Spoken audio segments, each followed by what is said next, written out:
What is up, everybody? Welcome back to RacingDudes.com and welcome back to another one of our previews. Well, it's the big one here, the Whitney Stakes, live from Saratoga on Saturday, August 3rd, race 11 on the card. Grade 1 event here, going a mile and an eighth, $1 million the purse.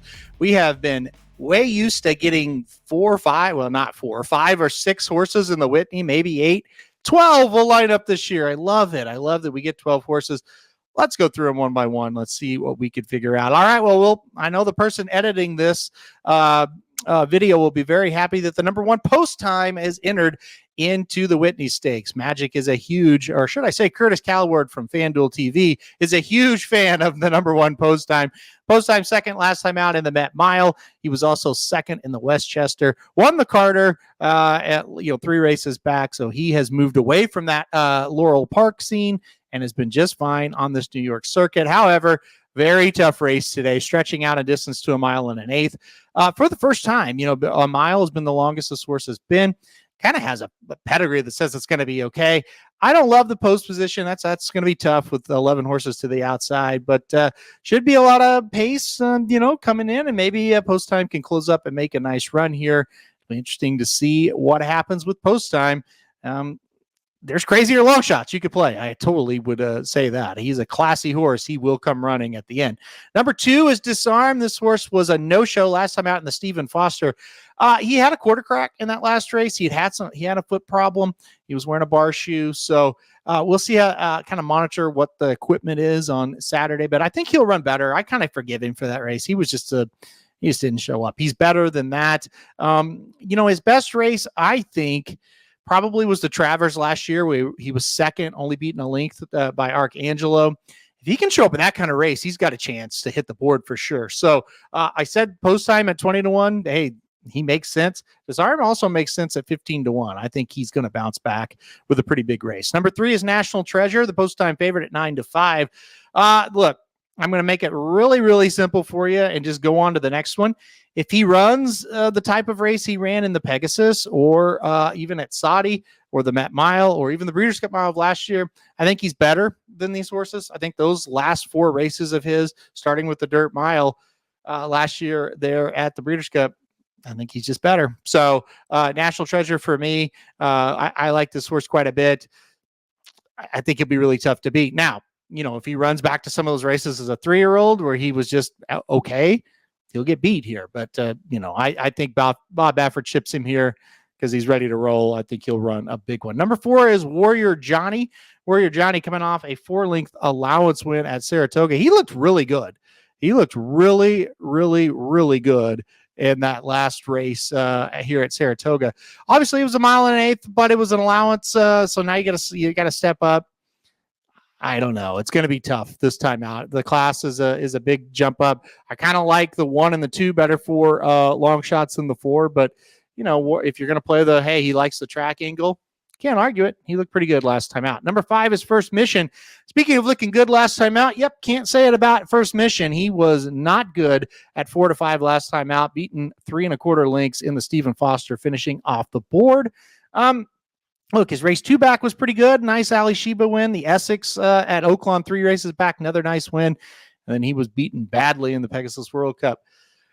I don't know. He's kind of erratic a little bit, right? I kind of thought he was putting it all together. And look, I can forgive getting beat, but I don't like non-efforts. And he was just kind of on the pace and looking pretty good, and he just kind of fell apart. So I think he'll bounce back and run better here, but I don't know how much better. I'm skeptical on First Mission coming into this one. Number 6 is Il Miracola. If you want a long shot to hit the board, I think he makes sense.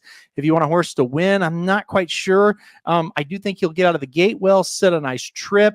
But you kind of saw it. The Alashiba, he got 3rd beaten 4, not too bad. The Gulfstream Park Mile, he got 3rd beaten 2. I mean, that's kind of where he's at. Pegasus, he was nowhere to be found. The Clark, if you go way back to last year, 3rd beaten 5. It's kind of in races like this, he'll threaten but can't win. So maybe underneath in a try or super for Il Miracola. Easy for me to say. Number 7's Krupe. Same thing. I think he can hit the board, but I don't think he's a threat to win unless it absolutely collapses. The Suburban 2 races back right here over this track. He won. It was a struggle. He didn't beat great horses that day. He went to the Brooklyn in his next start and absolutely killed him in the Brooklyn. And I think this level of horse, he's just maybe a hit the board type if it all kind of falls apart. I think he'll run okay. I think he's another one. If you want to play underneath tries and supers, makes a little bit of sense, maybe not to win. The number 8, Tumbarumba, takes a big-time jump up in class here. Will also stretch out in distance for the first time since running in a Louisiana-bred race December 9th of last year at Fairgrounds. He also was third in the Oklahoma Derby at this distance as well last year, and that was a very close race. He's done well at a mile. He did okay at a mile and 16th at Gulfstream. He was pretty good. Wasn't great last time out at Churchill, but wasn't bad either. Got second to Cagliostro. I just think he's outclassed in this one. I don't blame them one bit for taking a shot. I would too if I was them, but I just think he's a little outclassed here. He'll try. I think he'll make a little bit of a run. I don't know if it will be good enough. Number 9, Bright Future. I didn't think he was very impressive, but he won last time out in the Salvatore Mile at Monmouth. That's the key, though, what I just said. It was a mile. I think now stretching out to a mile and 8 second off the layoff, we will see the better version of Bright Future. Is that good enough to win a race like this? I don't know, but is it good enough to hit the board? I think so. I think he's another one. He's a candidate to hit the board here.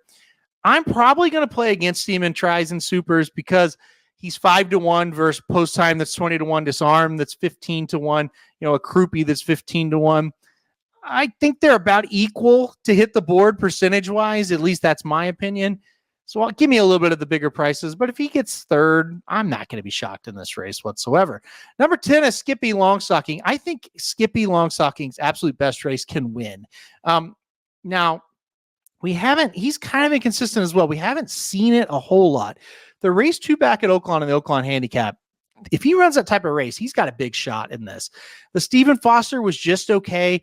And that's kind of been his MO. When he drops down to the grade 2 or grade 3 level, he wins in a fashion where you go, okay, he's ready for grade 1s. And then he'll step up to a grade 1 and it's either bad, simple terms, not good, or it's good, but it's just he runs a race where it's like, yeah, you finished third, but you never really thought he was going to win. I kind of think that's the most likely scenario here. I just kind of think he might be a grade 2 or a grade 3 type. Maybe not a grade 1. All right, number 11 is Arthur's Ride.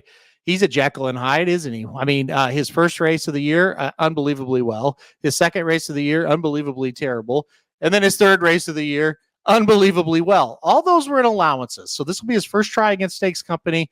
That's a question mark. There's no question about it. If he can run the race he ran last time out at Saratoga, when he won by 12 3/4, I would definitely think he's got a shot, but can he do it? We haven't really seen him put together back-to-back races like that, but he's very lightly raced. He's a wild card to me. I don't love the post, but I do think he is fast enough to get out towards the lead. I think he'll play a factor.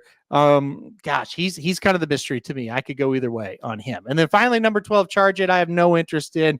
He seems to have jumped the shark a long time ago. I mean, this was a horse as a 3-year-old that seemed to have a little bit of just the chance to maybe be something pretty good.